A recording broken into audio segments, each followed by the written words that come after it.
Tay, kaya ba ayaw niyo magpatingin sa doktor? Hindi. Hindi, Tay, hindi nyo naiintindihan. Hindi, sandali. Hindi. Ba't niyo sinabi sa amin kaagad? May balak ba kayo sabihin? O parang wala kasi.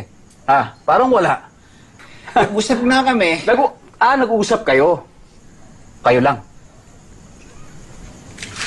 O ikaw lang. Brian.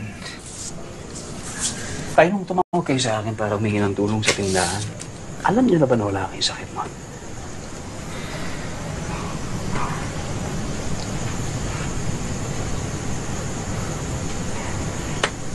So, ginamit nyo lang yung para tulungan ko si Kuya. Sinamantala mo naman. Pucha! Bri, hindi ko sinabihan si tatay na hingang ka ng pera, Tay, di ba sinabi ko wag? Hindi.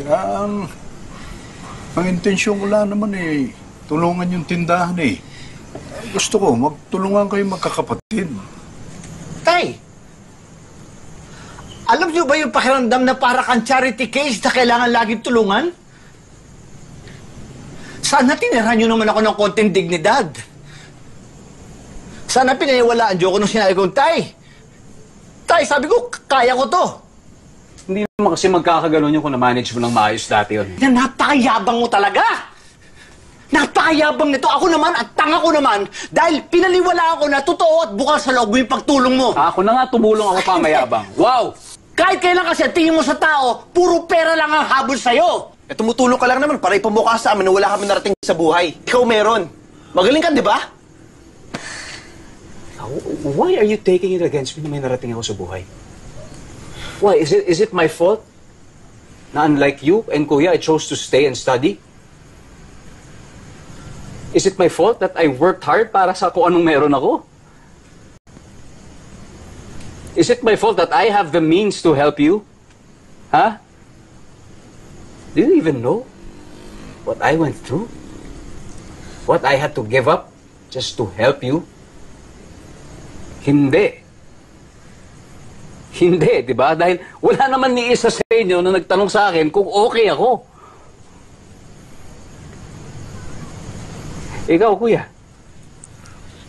nung nagtrabaho ka abroad para makamit yung pangarap mo sa pagsasayaw, wala ka namang narinig sa akin na kahit anong reklamo nung kinuha ko yung responsibilidad mo sa tindahan. Yung mga pangarap, sige, sinangtabi ko na muna, walang problema. Bakit? Kasi walang maiiwan dito sa tindahan Pareho kalaki ni tatay I just wanted to be a good son. I just wanted to be a good brother. To the point that I couldn't even be a father to my own son.